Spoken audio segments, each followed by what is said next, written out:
Les protocoles de Toronto de Serge Monast, partie 2 du document intitulé L'Aurore rouge.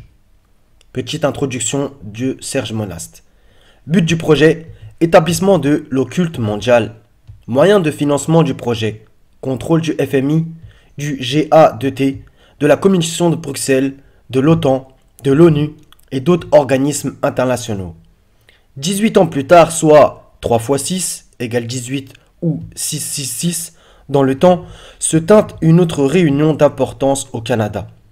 Le groupe des 666 se réunit encore une fois à Toronto à la fin de juin 1985, mais cette fois-ci afin de finaliser les dernières étapes devant déboucher et sur la chute des États-nations et sur la prise du pouvoir international par les Nations Unies. Début du document. Les dernières 18 années furent très profitables pour l'avancement de nos projets mondiaux. Je peux vous dire, frères, que nous touchons maintenant presque au but.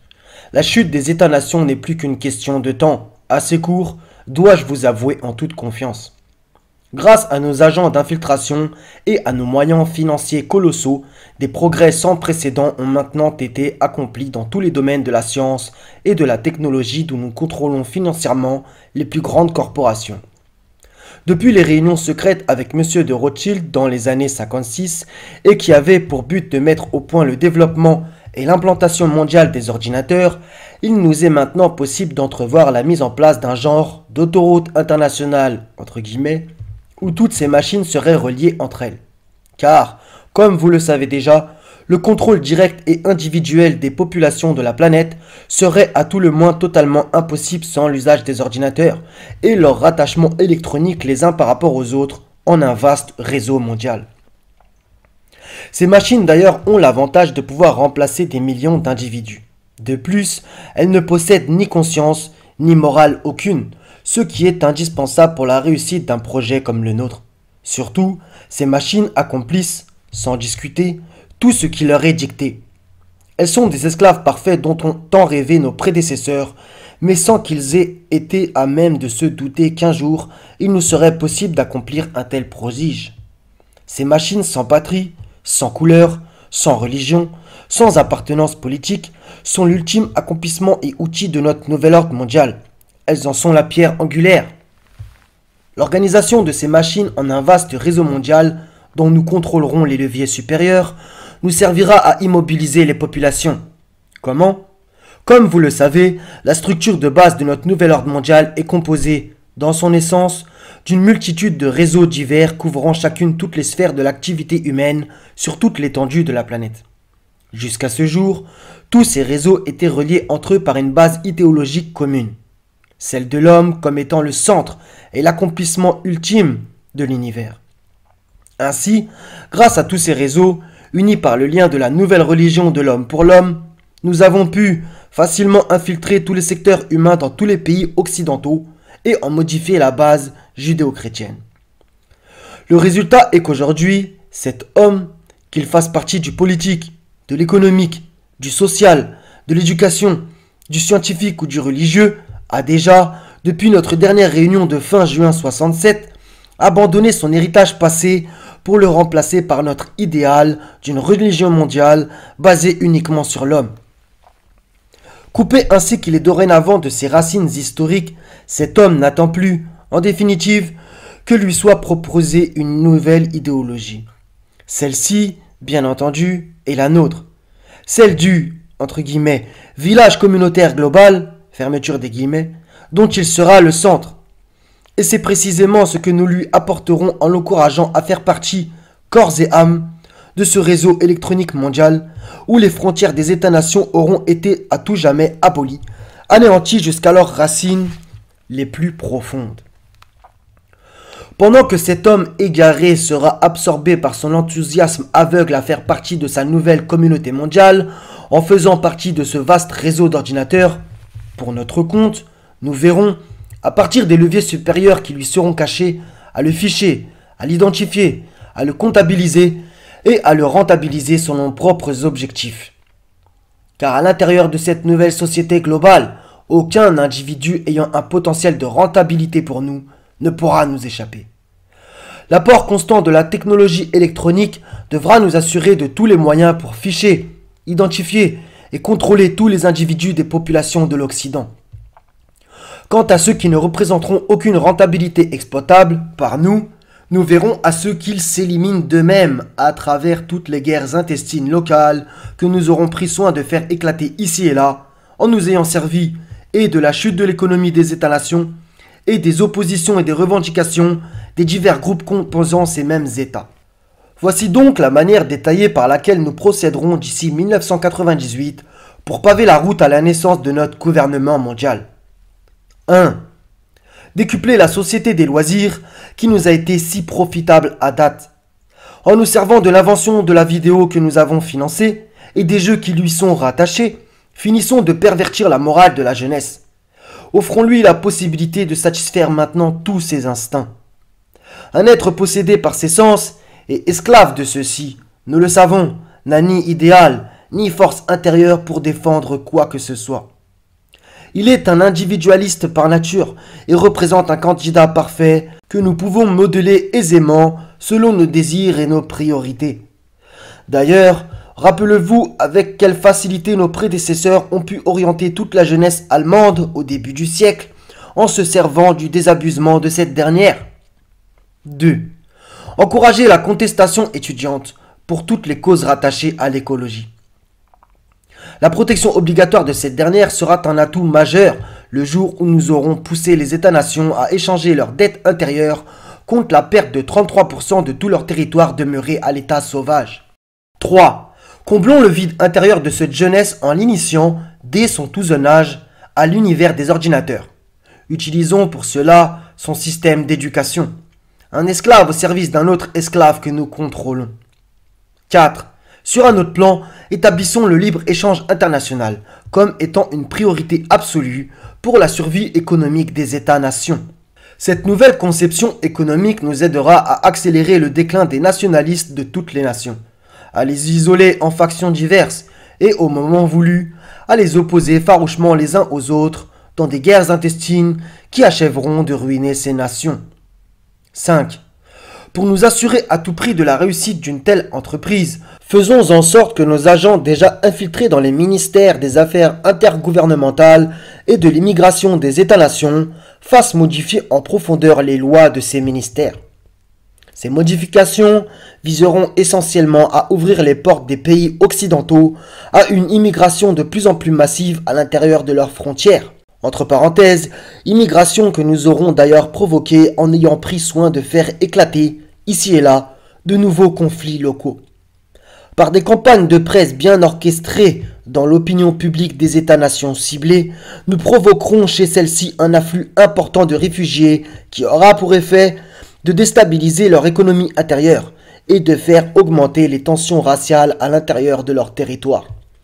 Nous verrons à faire en sorte que des groupes d'extrémistes étrangers fassent partie de ces afflux d'immigrants, ce qui facilitera la déstabilisation politique, économique et sociale des nations visées. 6.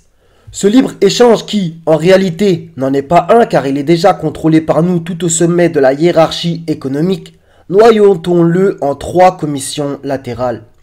Celle de l'Asie, de l'Amérique, de l'Europe. Il nous apportera la discorde à l'intérieur des États-nations par la hausse du chômage reliée aux restructurations de nos multinationales. 7. Transférons lentement, mais sûrement, nos multinationales dans de nouveaux pays acquis à l'idée de l'économie de marché, tels les pays de l'Est de l'Europe, en Russie et en Chine par exemple. Nous nous fichons bien, pour l'instant, si leur population représente ou non un vaste bassin de nouveaux consommateurs. Ce qui nous intéresse, c'est d'avoir accès, en premier lieu, à une main-d'œuvre d'esclaves, à bon marché et non syndiqués, que nous offrent ces pays et ceux du tiers-monde. D'ailleurs, leurs gouvernements ne sont-ils pas mis en place par nous? Ne font-ils pas appel à l'aide étrangère et auprès de notre Fonds monétaire international et de notre Banque mondiale? Ces transferts offrent plusieurs avantages pour nous.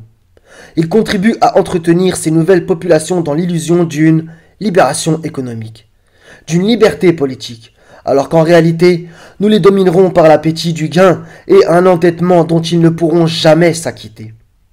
Quant aux populations occidentales, elles seront entretenues dans le rêve du bien-être économique, car les produits importés de ces pays ne subiront aucune hausse de prix. Par contre, sans qu'elles s'en aperçoivent au début, de plus en plus d'industries seront obligées de fermer leurs portes à cause des transferts que nous aurons effectués hors des pays occidentaux. Ces fermetures augmenteront le chômage et apporteront des pertes importantes de revenus pour les États-nations. 8. Ainsi, nous mettrons sur pied une économie globale à l'échelle mondiale qui échappera totalement au contrôle des États-nations. Cette nouvelle économie sera au-dessus de tout. Aucune pression politique ou syndicale ne pourra avoir de pouvoir sur elle. Elle dictera ses propres politiques mondiales et obligera à une réorganisation politique, mais selon nos priorités à l'échelle mondiale. 9. Par cette économie indépendante, n'ayant de loi que nos lois, nous établirons une culture de masse mondiale. Par le contrôle international de la télé, des médias, nous instituerons une nouvelle culture, mais nivelée, uniforme pour tous, sans qu'aucune création future ne nous échappe. Les artistes futurs seront à notre image, ou bien ne pourront survivre. Fini donc ce temps où des créations culturelles indépendantes, entre guillemets, mettaient à tout moment en péril nos projets mondialistes, comme cela fut si souvent le cas dans le passé. 10. Par cette même économie, il nous sera alors possible de nous servir des forces militaires des États-nations, telles celles des États-Unis, dans des buts humanitaires. En réalité, ces forces nous serviront à soumettre des pays récalcitrants à notre volonté. Ainsi, les pays du tiers-monde et d'autres semblables à eux ne pourront pas être en mesure d'échapper à notre volonté de nous servir de leur population comme main-d'œuvre d'esclaves. 11. Pour contrôler le marché mondial, nous devrons détourner la productivité de son but premier. Entre parenthèses, libérer l'homme de la dureté du travail.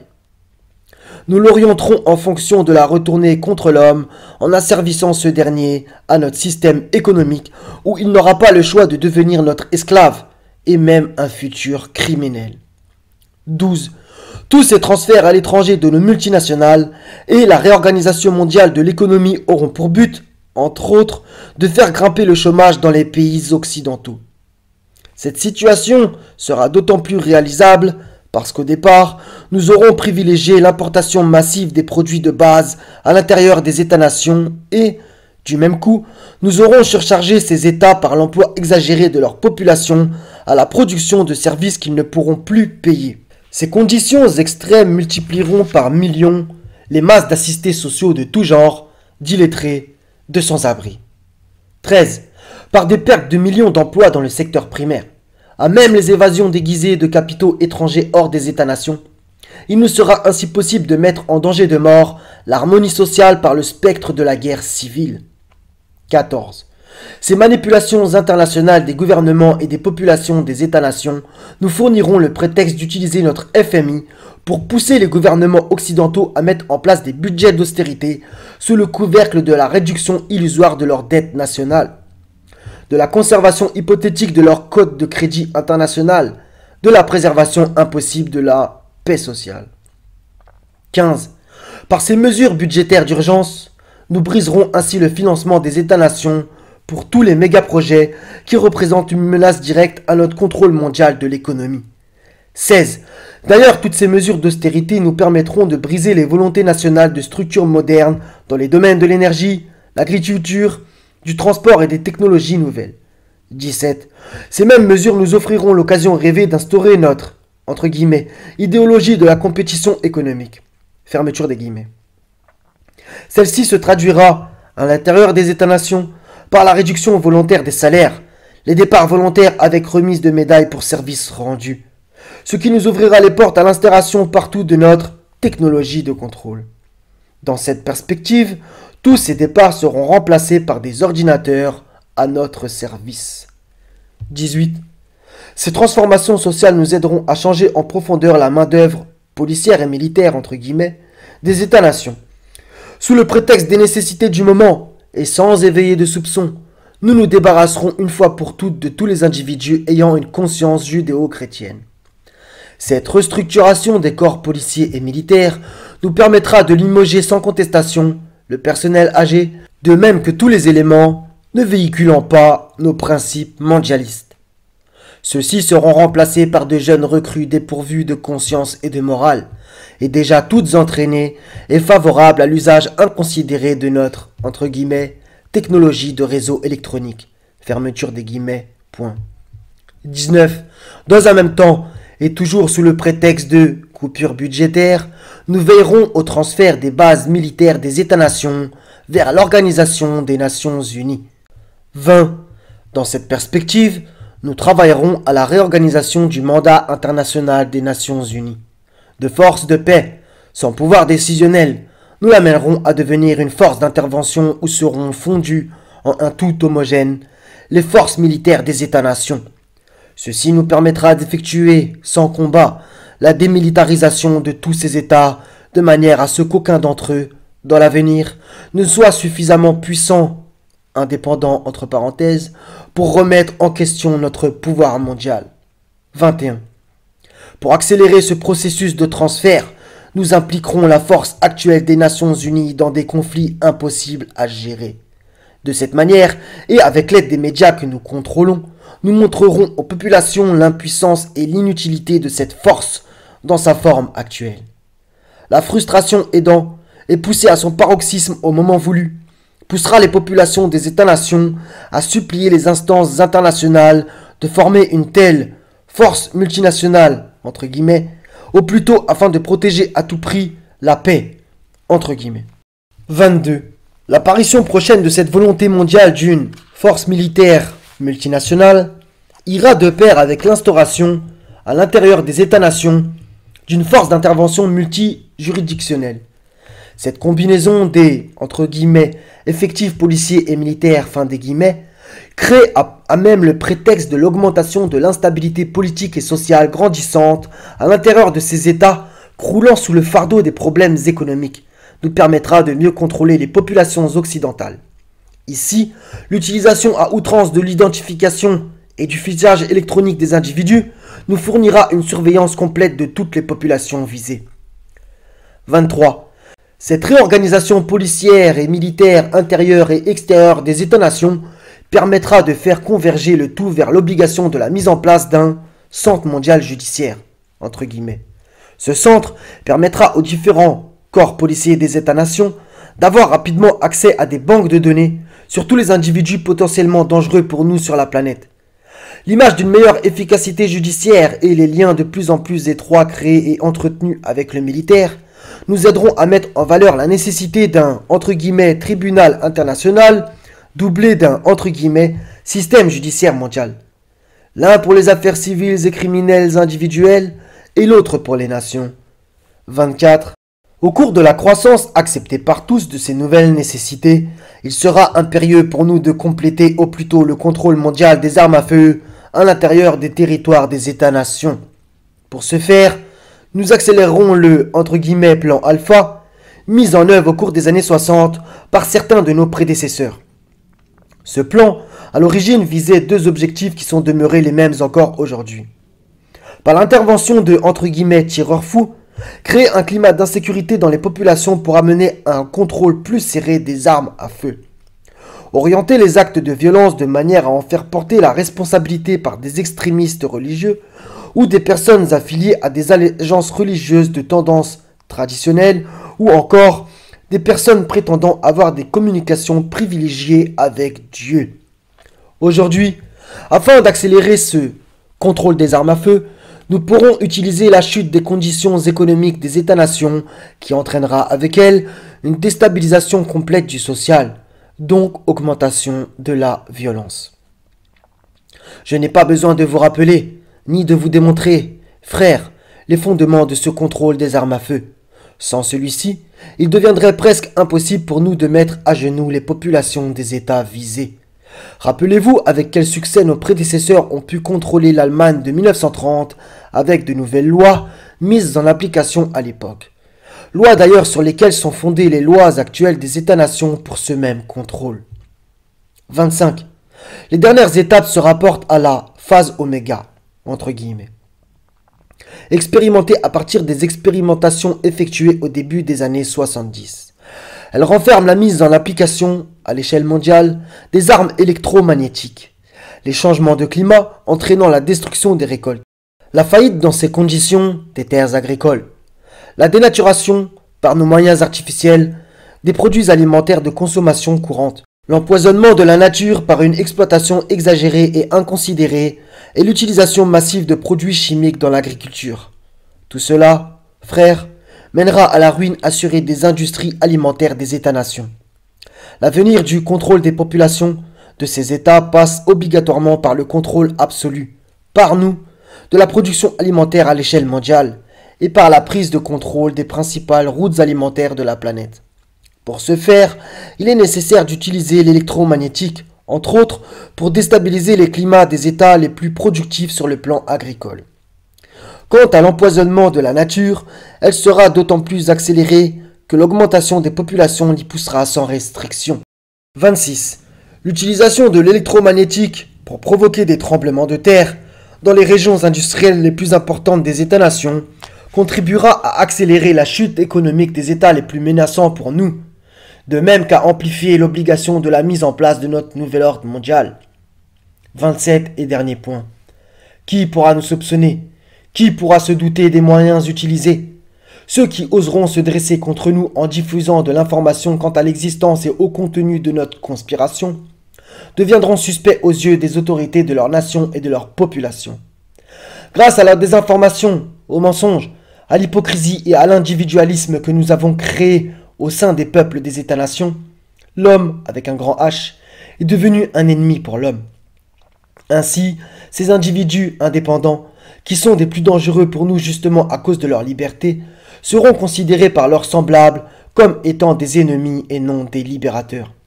L'esclavage des enfants, le pillage des richesses du tiers-monde, le chômage, la propagande pour la libération de la drogue, l'abrutissement de la jeunesse des nations, l'idéologie du respect de la liberté individuelle diffusée au sein des églises judéo-chrétiennes et à l'intérieur des États-nations, l'obscurantisme considéré comme une base de la fierté, les conflits interethniques et notre dernière réalisation, entre guillemets, les restrictions budgétaires, fin des guillemets, tout cela nous permet enfin de voir l'accomplissement ancestral de notre rêve, celui de l'instauration de notre nouvel ordre mondial.